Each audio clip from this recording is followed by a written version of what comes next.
It's October 29th, 2011, and I'm standing in a UFC Octagon for what would be the last fight of my professional career.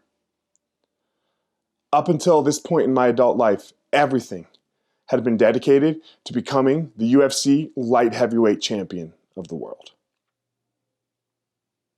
5 hours earlier, I was in a hotel room, bawling my eyes out in fear. Why was I so scared? Well, in my last fight, 6 months earlier, I was standing in the very same octagon, in a different city, about to fight a different opponent, and I got my ass kicked. I took this fight on 10 days' notice, and I felt totally unprepared. That's not why I lost, though. I lost because I quit. I lost because I chose not to stand up and fight. The ref had to come in and pull my opponent off of me as he rained down with hammer fists and elbows and punches on my head. In that moment, I chose to be a coward. Look, there's a couple truths when it comes to fighting. One of them is that when that cage door locks, there's no hiding from your opponent. And more importantly, though, there's no hiding from who you are. Let's go back to this coward, Elliot, that I talked about a second ago. I've been struggling with him my entire life. I was born to an African-American father who grew up during civil rights and a Jewish mother whose parents survived the Holocaust. For my dad, there's a lot of fear surrounding the world. And for my grandparents, they were convinced Hitler was going to come again. My childhood was interesting, to say the least. My house was often vandalized. The first time with swastikas and the words, "Nigers go home." Yes, they did spell the word wrong. This created a lot of anxiety for me in the world. The worst was always coming. Now look, this idea of suffering, it's in it for everyone. The first noble truth in Buddhism is that life is suffering. And whether that suffering is something as large as the Holocaust or something much smaller, it almost always feels very heavy. My suffering came to a head in 2016. It brought me to my knees. 9 months of sleepless nights, up all night, panicking and pacing the house, wondering how was I going to get from day to day, minute to minute, second to second. I had a very poignant moment during this time period, though. It was after 2 nights straight of no sleep.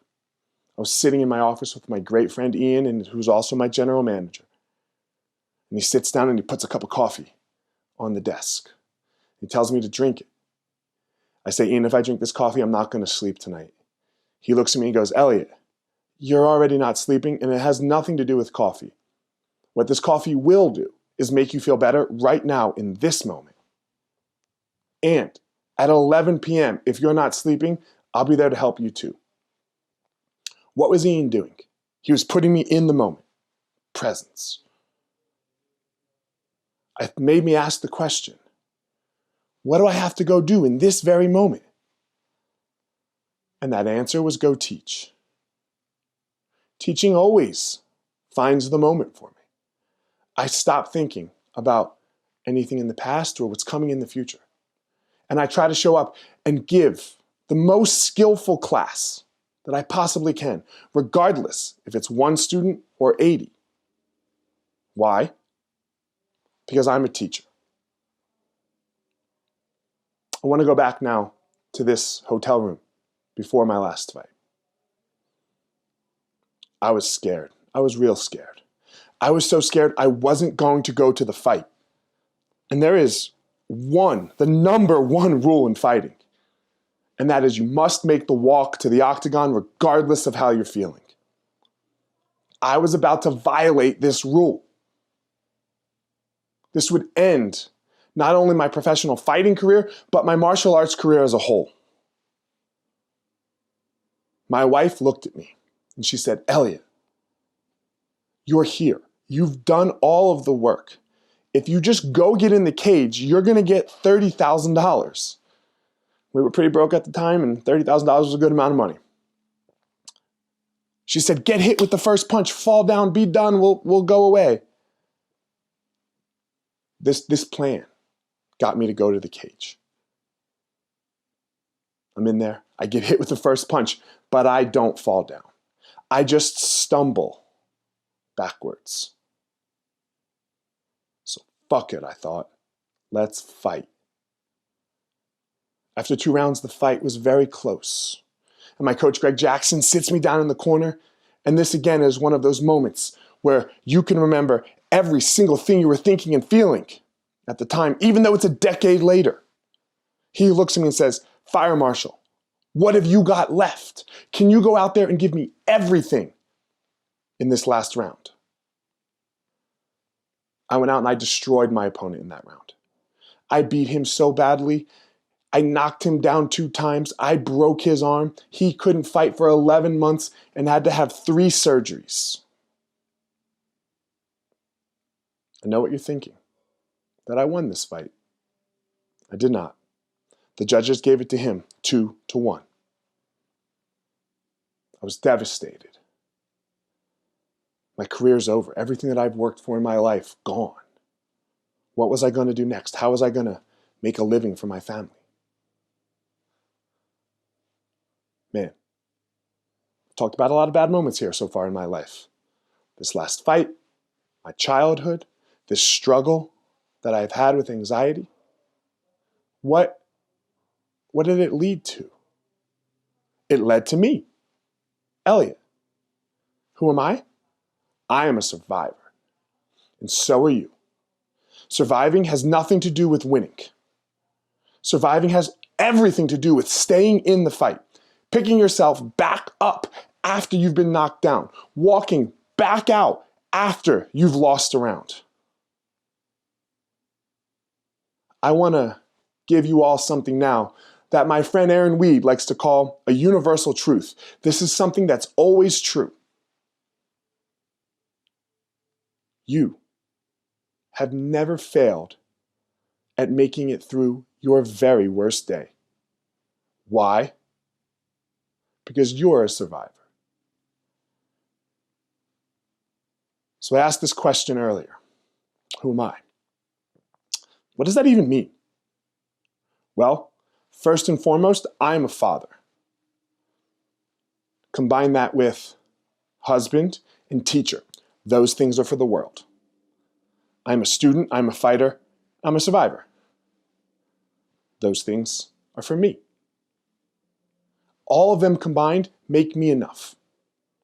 One of these identities is present in any situation that might show up in my life. Now look, fighter rarely has to show up anymore. But I still am and always will be a fighter. And I want you to realize that you are too. Why? I want you to think about your very worst moment. That moment when you were about to give up on yourself and maybe everything. I want you to think about a time that you were struggling and you were like, you know what? I just don't want to do this anymore.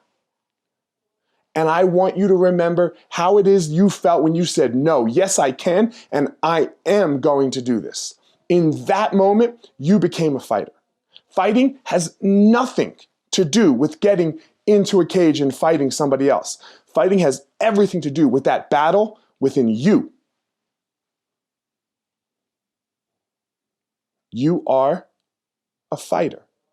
Now, what would I like to leave you with today? It's a very simple concept. I want you to make a highlight of your day. I was born in 1980, which means I grew up in the 90s. I've always been an athlete. So SportsCenter to me was amazing. I wanted to be on SportsCenter. SportsCenter is the collection of the best highlights of the day. Doesn't matter the sport, baseball, basketball, football, hockey, fighting. I never made it on SportsCenter. It's really hard to get on SportsCenter, actually. But let me tell you what's a guarantee. A guarantee is that you're going to have a crisis. And you can either see that crisis as something that's happening to you or something that's happening for you. You may feel like the victim in the moment when the crisis is happening. But let me ask you a question. What are you going to do with being the victim of anything? What was I going to do with being the victim of racism and anti-Semitism? What was I going to do with this lifelong struggle of anxiety that I have had? What was I going to do with being released and fired by the UFC because I wasn't good enough? I had two choices. I could be the victim or I could become the victor. How do you become the victor? You make a highlight of your day. What does my highlight look like? Most days, it looks like modeling what it means to be a man for these two boys that I have. It means showing up as the best husband and partner possible for my spouse and having the privilege to go out and teach 80 people every day how to be absolute badasses in their life. What about on the days when I struggle? What does it look like then? First of all, I aim really, really low. I wake up, I meditate, I take a breath, I take one step forward, and I use that as the highlight to start my day. So I want to ask you all right now, what is the highlight of your day? Thank you.